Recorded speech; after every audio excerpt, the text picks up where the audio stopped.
Hello friends, welcome you all. आज हम vision IAS के 7 मई वाले डेली करंट अफेयर्स डिस्कस करेंगे। So without delaying, let's start our discussion.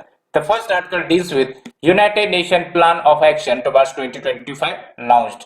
तो क्या है ये आपका यूनाइटेड नेशन का energy plan of action? We will discuss, but before that we should look at the syllabus.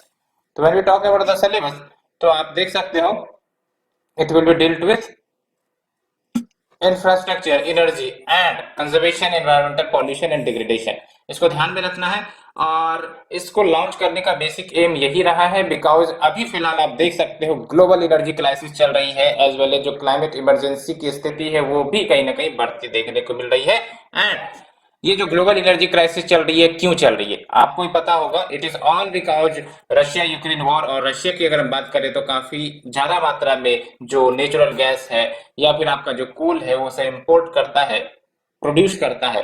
That's why कहीं ना कहीं इसकी क्राइसिस हमें देखने को मिल रही है। और आप देख भी सकते हो किस प्रकार से क्रूड ऑयल या फिर पेट्रोलियम के प्राइसेस बढ़ते हुए दिख रहे हैं। It is all linked with that. ठीक है, तो ये जो आपका स्टेप लिया गया है, ये जो प्लान ऑफ एक्शन लॉन्च किया गया है, इसका बेसिक एम यही है कि किस प्रकार से हम एनर्जी ट्रांजिशन की तरफ आगे बढ़े, अफोर्डेबल एनर्जी सभी के लिए इंश्योर कर सके एंड नेट जीरो एमिशंस के टारगेट को अचीव कर सके। And along with that energy compact action network भी लॉन्च किया गया है सो दैट वेरियस गवर्नमेंट जो अपने क्लीन एनर्जी गोल को अचीव करने के लिए सपोर्ट की जरूरत समझते हैं, उन्हें सपोर्ट प्रदान करना किस प्रकार से, फाइनेंशियल मोबिलाइजेशन की मदद से। ठीक है, तो ये बातें हैं। एंड इस प्लान ऑफ एक्शन के अंतर्गत 7 एरियाज ऑफ कॉपरेशन की बातें की गई हैं। एक तो ये कि जो कलेक्टिव यूएन एनर्जी एक्शन है उसको स्केल अप किया जाए। कलेक्टिव यूएन एनर्जी एक्शन का मतलब ये हुआ कि वेरियस ज्वाइंट प्रोग्राम्स इनिशिएट किया जाए which is supported by UN energy. And जो आपके वेरियस रेलेवेंट एनर्जी कंपैक्ट्स हैं उसका भी फायदा उठाया जाए। एंड जो आपका कलेक्टिव यूएन सिस्टम एक्शन है to deal with this energy crisis, to deal with the energy transition, उसको स्केल अप किया जाए। एंड ये क्या मतलब होता है scaling up of energy compact? इसका मतलब ये हुआ कि जो भी आपके एनर्जी ट्रांजिशन के प्रोजेक्ट है, क्लीन एनर्जी सबके प्रोजेक्ट है, उनके लिए तो पैसे की जरूरत होगी। तो उसके लिए हमें क्या करना पड़ेगा, नए नए स्टेक होल्डर्स को इंक्लूड करना पड़ेगा so that finance and investments को कैटलाइज किया जा सके, बिकॉज इन सब चीजों में फाइनेंस एक इंपॉर्टेंट रोल प्ले करता है। ठीक है, along with leading a global campaign for SDG goal 7। SDG goal 7 deals with what? Clean and green energy, clean and affordable energy की बात करता है आपका एसडीजी गोल 7। तो ग्लोबल कैंपेन चलाई जाए along with lead by example. What do mean by lead by example? यानी कि जो आपका यूनाइटेड नेशन एनर्जी ऑर्गेनाइजेशंस के जो भी ऑपरेशन चलाए जाते हैं वो सब कहीं ना कहीं क्लीन एनर्जी पर आधारित हो, ग्रीन एनर्जी पर आधारित हो, सो दैट वो एक प्रकार से वर्ल्ड ओवर को संदेश दे सके कि मैं जिस एनर्जी ट्रांजिशन की बात कर रहा हूं उसकी शुरुआत कहीं ना कहीं हमारे ही तरफ से हो रही है। तो एक प्रकार से रोल मॉडल की तरह एक्ट करना। साथ ही साथ annually global SDG action forum convene किए जाए एंड इसको कन्वीन किया जाएगा in the margin of United Nation General Assembly high level week in New York so that review किया जा सके, डिस्कस किया जा सके, एज वेल जो भी रिलेवेंट इश्यू है उसको हाईलाइट करके मैनेज किया जा सके। And along with what other areas for cooperation, तो देख सकते हो inform global agenda setting and demonstrate through leadership. And साथ ही साथ सबसे इंपॉर्टेंट बात वही होती है कि ये सब एक्शन के बाद आपको कहीं ना कहीं ट्रैक करना पड़ेगा परफॉर्मेंस को एंड जो भी रिजल्ट्स निकल कर आ रहे हैं उसे शेयर करना चाहिए सो दैट ग्लोबल लेवल पर क्या परफॉर्मेंस है उसको मॉनिटर इजीली किया जा सके। तो track and share the result. अब अगर हम बात करें यूनाइटेड नेशन एनर्जी की, तो ये यूनाइटेड नेशन एनर्जी कोई संस्था नहीं है, it is basically United nation mechanism कि किस प्रकार से वो एनर्जी के फील्ड में वेरियस एजेंसी को एक साथ लाती है, कोलैबोरेट करती है। तो इसका बेसिक एम यही है कि जो आपका एसडीजी गोल 7 है that deals with the clean and affordable energy, उस टारगेट को अचीव किया जा सके, एज वेल एज जो हमने पेरिस एग्रीमेंट में टारगेट सेट रखा है to deal with the climate change, उसको भी कहीं ना कहीं हम अचीव कर सके, सस्टेनेबल डेवलपमेंट की दिशा में आगे बढ़ सके। एंड जो एसडीजी गोल 7 का एम क्या है देख सकते हैं आप, ensure access to affordable reliable sustainable and modern energy for all. तो ये बेसिक हमने यूनाइटेड नेशन एनर्जी के बारे में जाना। देख सकते हो 2025 माइलस्टोन की अगर हम बात करें तो 500 मिलियन मोर पीपल इन्होंने एक्सेस टू इलेक्ट्रिसिटी गेन कर लिया है, तो काफी बिग अचीवमेंट है। Along with 1 billion more people have gained access to clean cooking solution. Along with आप देख सकते हैं annual investment in the access to electricity वो बढ़ी है। ये सब आप यूज कर सकते हो कभी भी अगर एनर्जी से रिलेटेड कोई क्वेश्चन आता है कि किस प्रकार से हम ग्रीन एनर्जी क्लीन एनर्जी की तरफ आगे बढ़ रहे हैं, तो देख सकते हो कि एनुअल इन्वेस्टमेंट है इन एक्सेस टू इलेक्ट्रिसिटी वो आपका 35 बिलियन यूएस डॉलर हो गया है। And access to clean energy, access to clean cooking में जो आपका इन्वेस्टमेंट है देख सकते हो 25 बिलियन डॉलर हो चुका है। And 100% increase in modern renewable capacity globally. And फिर देख लो अन्य क्या टारगेट है, double annual investment renewable energy and clean energy. तो जो आपका एनुअल इन्वेस्टमेंट है रिन्यूएबल एनर्जी में इसको डबल किया जाए। And no new coal power plant in the pipeline to be establish, तो कोई नए पावर प्लांट स्टेब्लिश न किए जाएंगे। एंड देख सकते हो 30 billion jobs in renewable energy and energy efficiency, तो जॉब भी क्रिएट होगा। Fossil fuel consumption subsidies redirected towards renewable, यानी कि अभी जो फॉसिल फ्यूल कंजम्पशन पर सब्सिडी दी जाती है अब वो रिन्यूएबल एनर्जी पर दी जाएंगी। तो ये सब कुछ माइलस्टोन्स हैं, कुछ अचीवमेंट्स हैं जो हमने डिस्कस किया। Let's move to the next article friends. Ministry of coal allows concession of 50% in revenue share for promotion of coal gasification. तो कोल गैसिफिकेशन को प्रमोट करने के लिए बेसिकली कंसेशन गवर्नमेंट प्रोवाइड कर रही है। तो कोल गैसिफिकेशन क्या है उसे हम देखेंगे, क्यों सरकार इतना ज्यादा जिद कर रही है या फिर प्रमोट कर रही है कोल गैसिफिकेशन के लिए। क्या ये ग्रीन हाउस गैस इमिशन को कंट्रोल कर पाता है, क्या ये बर्निंग ऑफ कोल से बेटर है, तो वो हम डिस्कस करेंगे। But before that we should look at the syllabus. तो when we talk about the syllabus तो देख सकते हो it will be covered under, इसी में आ जाएगा आपका इंफ्रास्ट्रक्चर एनर्जी, एनर्जी में आपका कोल, ठीक है। तो इस पॉलिसी के अंतर्गत जो बिडर्स होंगे वो कंसेशन अवेल कर सकते हैं अगर वो कंज्यूम करते हैं जो भी कोल उन्होंने प्रोड्यूस किया है, चाहे वो अपने प्लांट में ही फॉर द कोल गैसिफिकेशन या फिर लिक्विफिकेशन, या फिर सेल कर सकते हैं कोल को फॉर द कोल गैसिफिकेशन। तो ये कुछ आपका पॉलिसी में शुरुआत की गई है। और इस स्टेप का क्या एम है, तो जो कोल गैसिफिकेशन प्रोजेक्ट है उसका इफेक्टिव इम्प्लीमेंटेशन हो सके, ईज ऑफ डूइंग बिजनेस इस फील्ड में बढ़ सके, साथ ही साथ जो कोल की अवेलेबिलिटी है वो इस सेक्टर के लिए कंसेशनल रेट पर मिल सके, so that coal gasification promote हो सके। When we talk about the coal gasification तो इसका सिंपल सा मतलब है कि जो कोयला है, ठीक है, कोल, उसको हम पार्शियली ऑक्सीडाइज कर देते हैं एयर के साथ, ऑक्सीजन या फिर स्टीम के साथ या CO2 के साथ, और उसके बाद हम उसे सिंथेसिस गैस में कन्वर्ट कर देते हैं। याद रखना आपको, कोल गैसिफिकेशन यानी कि conversion of coal into the syngas, ठीक है, सिंथेटिक गैस। सिंथेटिक गैस को हम सिन गैस भी कहते हैं शॉर्ट फॉर्म में, ठीक है। और उसके बाद इस सिन गैस का इस्तेमाल किया जाता है एनर्जी प्रोड्यूस करने के लिए। ट्रेडिशनली हम क्या देखते हैं कि कोयले बर्न किए जाते हैं टू प्रोड्यूस द एनर्जी, लेकिन यहाँ कोल गैसिफिकेशन में क्या होगा, हम कोल को सिन गैस में कन्वर्ट कर देते हैं और उस गैस का इस्तेमाल हम एनर्जी प्रोड्यूस करने के लिए करते हैं। तो देख सकते हो this gas is then used instead of piped natural gas या methane and others for deriving energy, ठीक है। और ये देख लो आप, कुछ यहाँ पे बातें आपको याद रखनी है। It is considered as cleaner option compare to the burning of कोल।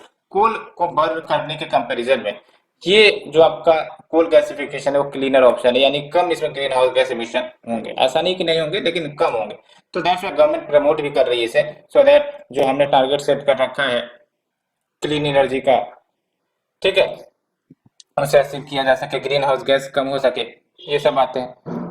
तो इतना ही नहीं, आप देख सकते हो under the national coal gasification mission India 100 million ton coal gasification का टारगेट रखे हुए हैं बाय 2030। तो ये याद रख सकते हो, ठीक है। लेकिन चैलेंजेस क्या है कोल गैसिफिकेशन के साथ, पहली बात तो ये है कि काफी ज्यादा कॉस्टलियर होता है। गैसिफिकेशन प्लांट सेटअप करो तो काफी ज्यादा कॉस्टलियर होता है, काफी ज्यादा मशीन इक्विपमेंट्स की जरूरत पड़ती है, that's why it becomes very costly as compare to the traditional conventional power plant. And ये more and more carbon dioxide produce करता है as compare to the conventional coal powered thermal plant. तो ये ध्यान रखना है आपको, ठीक है। It produces more carbon dioxide than conventional coal powered thermal plant. And काफी ज्यादा वाटर की जरूरत होती है, one of the more water intensive forms of energy production.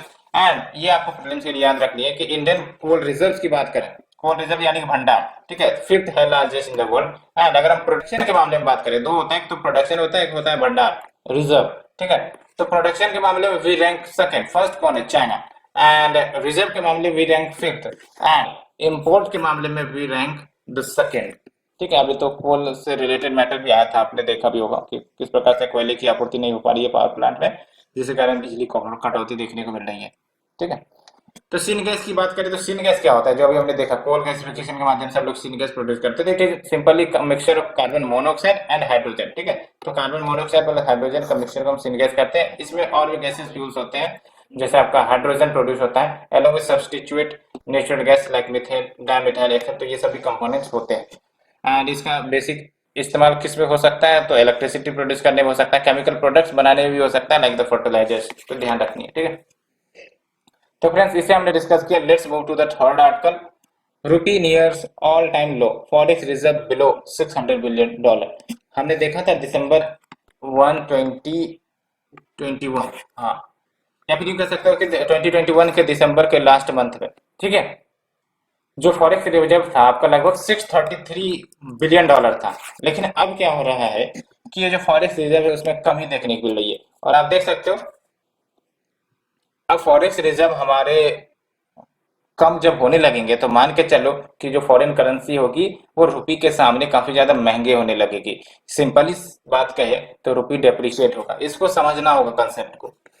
तो इसे समझने के लिए हम एक एग्जांपल भी लेंगे सो दैट आपका इकोनॉमी से रिलेटेड ये जो अप्रिसिएशन डेप्रिसिएशन वाला कंसेप्ट क्लियर हो जाए, ठीक है। अप्रिसिएशन का मतलब क्या होता है, वैल्यू में इजाफा होना।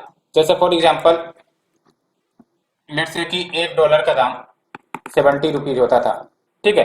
तो उसी प्रकार से अगर $1 का दाम 1 रुपये हो जाए तो इसका मतलब क्या हुआ, रुपी काफी ज्यादा अप्रिशिएट कर गई, रुपी की वैल्यू डॉलर के सामने मजबूत हो गई।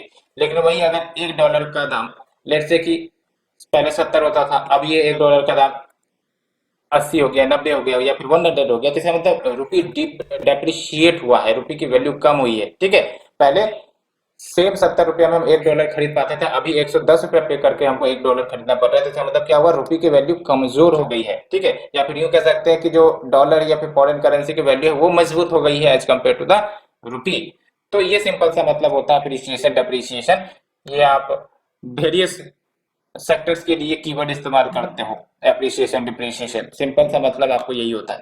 अब देख लो इसका क्या इम्पैक्ट होगा, फॉरेक्स रिजर्व अगर कम हुई है तो इसका क्या इम्पैक्ट होगा, इसे हम डिस्कस करेंगे। But before that let's look at the syllabus. तो सिलेबस की अगर हम बात करें तो थर्ड नंबर पे आपका देख लो Indian economy and issues related to planning mobilization resources growth development and employment, ठीक है, इसके अंतर्गत का आएगा। तो ये जो रुपी है ये आपका ऑल टाइम लो हो गई है, देख सकते हो।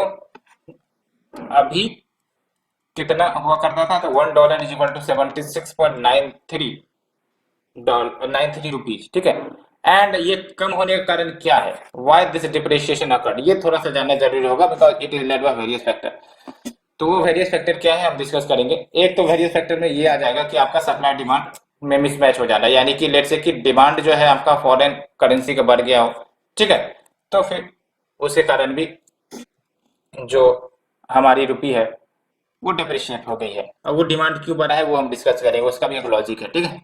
तो जब हम बात करते हैं रुपी डिप्रिशिएशन की, तो आप देख सकते हो यहाँ पर fall in the value of Indian currency in terms of its exchange rate versus other currency. वही हमने एग्जांपल के साथ बताया, मैंने डॉलर को लिया, ये दूसरे करेंसी भी हो सकते हैं, लेकिन जनरली हम लोग डॉलर से ही ऑब्जर्व करते हैं because most of the payment जो होते हैं वो डॉलर से किए जाते हैं, आपने भी देखा होगा, ठीक है।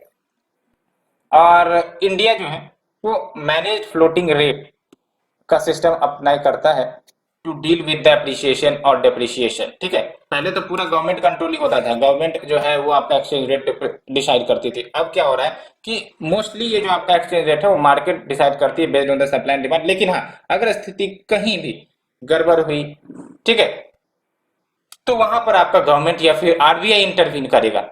उसी को हम कहते हैं मैनेज फ्लोटिंग रेट, यानी कि जब तक नॉर्मल सिचुएशन है तब तक आपका मार्केट जो है वो एक्सचेंज रेट डिटरमाइन करेगा। लेकिन कभी भी अगर सिचुएशन गड़बड़ हुई, ठीक है, एक बैग करेंसी में इजाफा आ गया, एक बैग डेप्रिसिएट हो गया, तब वहां पर आपका आरबीआई एक्शन लेगा। तो इसी को कहते हैं मैनेज फ्लोटिंग रेट। और ये 1993 से ही चल रही है। 1993 का पीरियड देखो आप, एलपीजी का टाइम था, एलपीजी यानी कि लिबरलाइजेशन, प्राइवेटाइजेशन, ग्लोबलाइजेशन।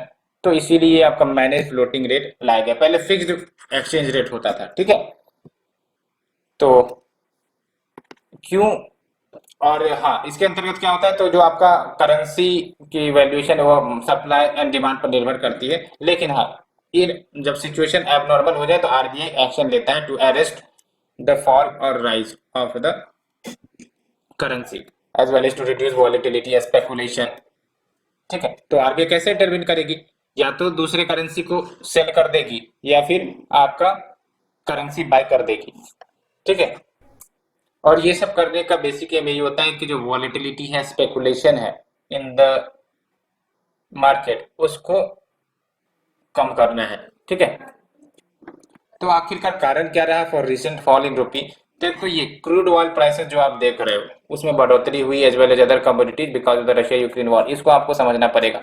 जैसे फॉर एग्जांपल पहले लेट्स से कि इतना बंडल ऑफ फॉरेन करेंसी या डॉलर है, ठीक है, और हम जो भी इंपोर्ट करते थे वो हमारा $50 में, लेट्स एग्जांपल है, $50 में हम अपने इंपोर्ट को फुलफिल कर लेते थे। लेकिन अभी क्या हुआ है कि ये सब जो आपके प्रोडक्ट्स है, चाहे क्रूड ऑयल हो या फिर अदर मटेरियल्स हो जो हम इंपोर्ट करते हैं, ठीक है, उसकी प्राइस बढ़ गई है। अब उसकी प्राइस बढ़ गई है तो इसका मतलब हम पहले $50 खर्च करते थे इन सबको इंपोर्ट करने में, अब हमें $70 करना पड़ेगा खर्च। इसका मतलब क्या होगा, डॉलर की डिमांड तो बढ़ गई। अब डॉलर की डिमांड बढ़ गई तो इसका मतलब क्या होगा कि डॉलर की वैल्यू बढ़ गई। अब डॉलर की वैल्यू बढ़ गई तो इसका मतलब क्या हो गया कि हमारा जो रुपी का वैल्यू है वो डेप्रिशिएट कर जाएगा। ठीक है, तो यही कारण है सिंपल सा। अगर देखें अलोंग विद अदर कारण क्या है कि जो मॉनेटरी पॉलिसी है सेंट्रल बैंक्स की, स्पेशली यूएस फेडरल रिजर्व, यानी कि वहां की जो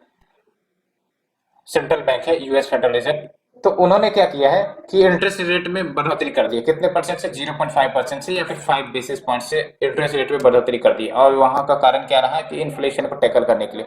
तो अब उन्होंने इंटरेस्ट रेट बढ़ा दिया तो इसका असर इंडिया पर इसलिए पड़ेगा क्योंकि लोन लेना या फिर डॉलर खरीदना वो महंगा पड़ जाएगा। तो डॉलर खरीदना महंगा पड़ जाएगा यानी कि हमें मोर एंड मोर रुपीज देने पड़ेंगे टू बाय डॉलर। ठीक है, तो इसका मतलब क्या हुआ कि रुपी की वैल्यू कमजोर हो गई क्योंकि हमें ज्यादा पैसे देने पड़ रहे हैं डॉलर को खरीदने के लिए, तो रुपी डिप्रिसिएशन हो जाएगा। एलोंग विद जो ओवरसीज इन्वेस्टर्स है वो भी एग्जिट कर रहे हैं फ्रॉम द इंडियन मार्केट। अब ओवरसीज इन्वेस्टर अगर एग्जिट करेंगे तो जो भी फॉरेक्स रिजर्व या फिर फॉरेन करेंसी हमारे पास होगी जो इन्वेस्ट उन्होंने किया होगा, अब वो सब तो लेके बाहर चले जाएंगे ना, तो हमारे पास एक्सेस फॉरेन रिजर्व की कमी हो जाएगी। ठीक है, तो ये बातें भी है।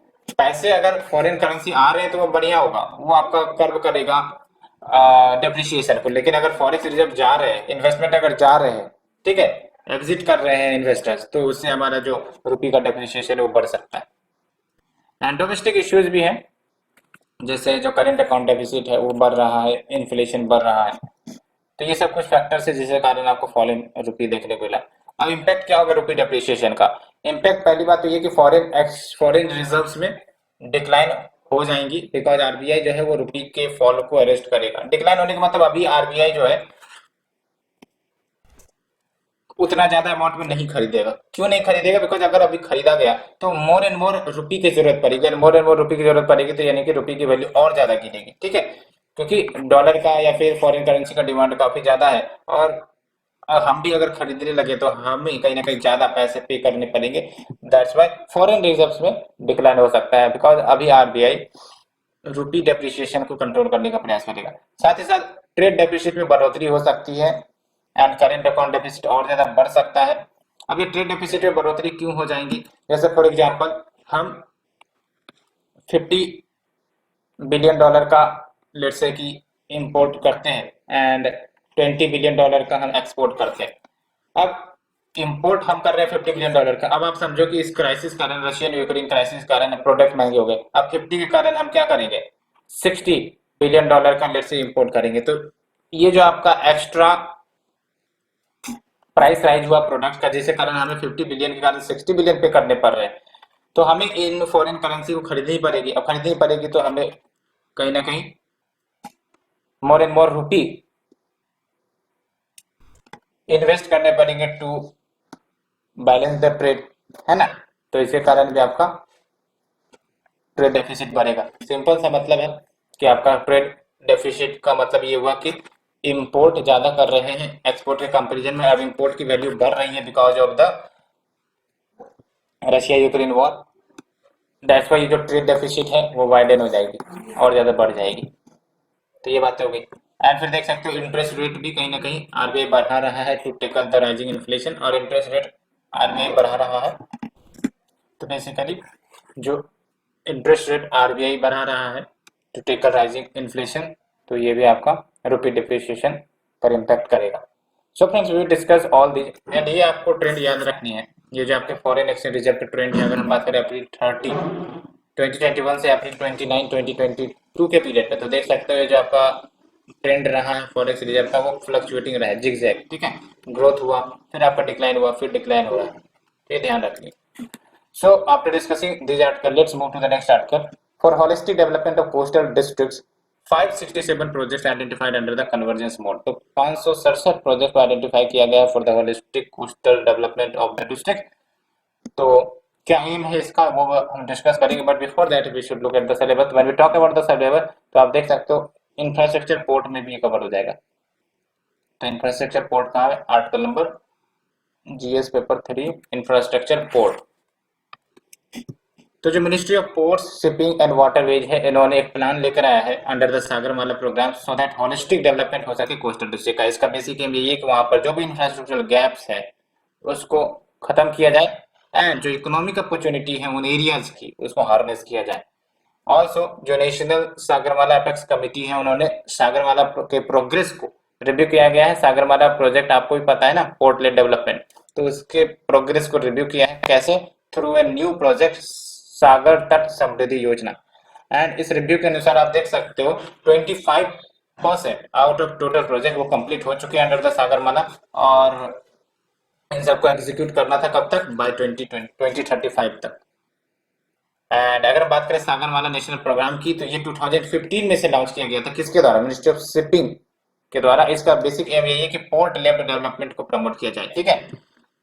कैसे, तो जो इंडिया की 7500 लंबी किलोमीटर वाली लॉन्ग कोस्ट लाइन है, कोस्ट लाइन मतलब ये जो आपका कोस्ट के लॉन्ग जो आपका आते हैं एरियाज उनको कोस्ट लाइन कहते हैं।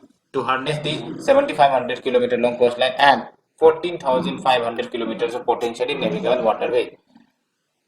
एंड 4 पिलर्स है सागरमाला के। सिग्निफिकेंस क्या है सागरमाला का, तो वही है लॉजिस्टिक कोस्ट। अब पोर्ट लेड डेवलपमेंट होगा, ठीक है, इंफ्रास्ट्रक्चर डेवलपमेंट होगी तो लॉजिस्टिक कोस्ट कम होगा। जितना ज्यादा कम लॉजिस्टिक कोस्ट लगे हमारी प्रोडक्ट उतनी ज्यादा इंटरनेशनल लेवल पर, नेशनल लेवल पर कॉम्पिटिटिव होंगी। तो ये काफी इंपॉर्टेंट है, ठीक है। तो reducing the logistic cost for export and import and domestic trade with minimal infrastructure investment and blue economy को भी बूस्ट करेगा, ठीक है। And ease of doing business को भी इनहांस करेगा इन द मेजर पोर्ट्स, जिसके कारण आपका quick, efficient, hassle free and seamless cargo movement हो सकते हैं। And sustainable development of coastal communities, ये भी कहीं ना कहीं प्रमोट होगी। कैसे, तो स्किल डेवलपमेंट प्रमोट करो, वहाँ की कम्युनिटीज को लाइवलीहुड जनरेशन एक्टिविटीज प्रमोट करो। एंड ये जो आपका एनएसएसी है जो हमने डिस्कस किया, एनएसएसी मतलब कहाँ गया, नेशनल सागरमाला अपेक्स कमेटी, ठीक है। तो ये आपका 2015 में ही कॉन्स्टिट्यूट की गई थी। इसको चेयर किया जाता है minister in charge of shipping के द्वारा।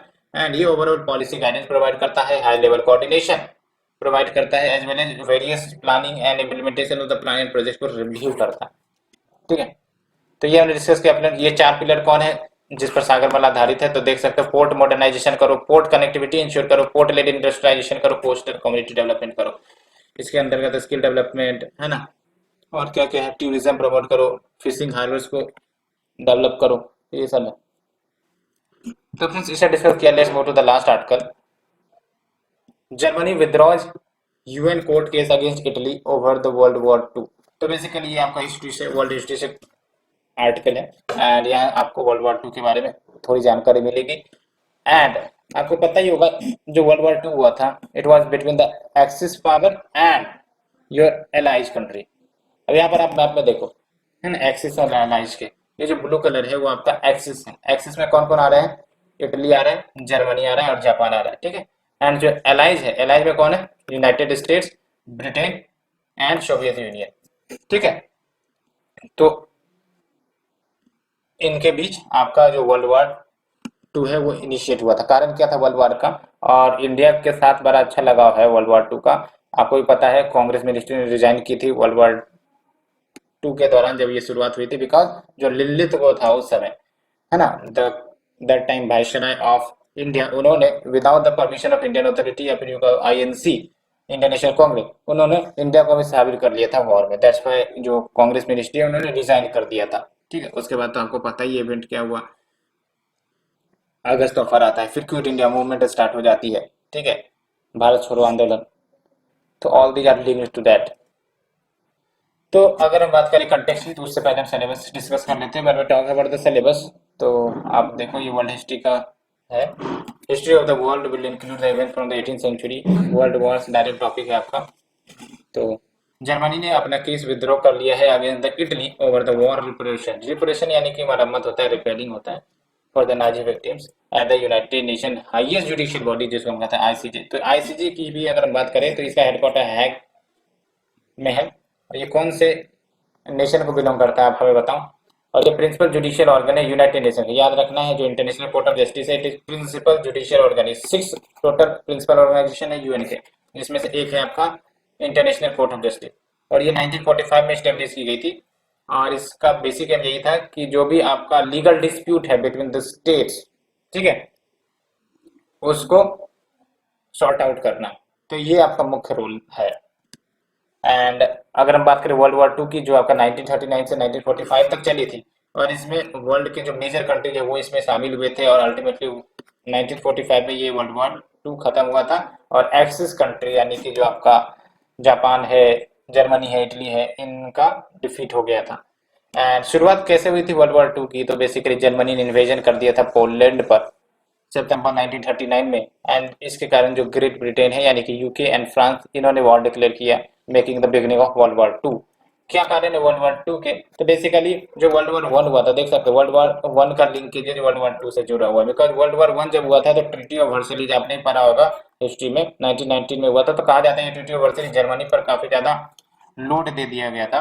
यानी कि ये जो ट्रीटी ऑफ वर्सलिज थी वो कहीं ना कहीं पीस एंड सिक्योरिटी जो अचीव करने थे वो कहीं ना कहीं हासिल नहीं हो सके। एंड साथ ही साथ जो लीग ऑफ नेशंस थे, जैसे फॉर एग्जांपल उस समय तो यूनाइटेड नेशन थे ही नहीं, तो उसकी जगह पर आप मान सकते हैं लीग ऑफ नेशंस थे। तो उसमें आपका ना यूएस था ना यूएसएसआर था। और देख सकते हैं यूएसएसआर तो अल्टीमेटली लीग में 1934 में शामिल हुआ। तो फिर ये लीग ऑफ नेशंस भी कहीं ना कहीं कोई रोबस्ट एक्शन नहीं ले सके टू डील विद कि अगर कोई वॉर होता है तो हम उसे रोक सकें। साथ साथ डिक्टेटरशिप का जमाना था उस समय, आप देख सकते हो Nazi Germany under the head of Adolf Hitler, and Italy में आपका फासिज्म था under the head of Benito Mussolini, ठीक है। एंड एक्सपेंशनिस्ट पॉलिसी भी थी एक्सिस पावर की, जर्मनी की देख लो, जर्मनी पूरा एनेक्स करना चाहता था पोलैंड सबको, ठीक है, during the inter war period. And साथ ही साथ disarmament and naval arms race जो चल रही थी उस समय, उन सब पर भी कोई सहमति नहीं जम सकी। चाहे वो डिसआर्मामेंट कॉन्फ्रेंस की बात कर लो, वाशिंगटन नेवल कॉन्फ्रेंस की बात कर लो, कोई सहमति नहीं बन सकी। तो ये हमने बेसिक कारण समझा, और इंडिया के साथ लिंकेजेस क्या थे वो हमने भी देखा, ठीक है। So friend, we have all discussed all these 5 articles. If you liked it, please like, share, subscribe. Thank you friend, thank you very much.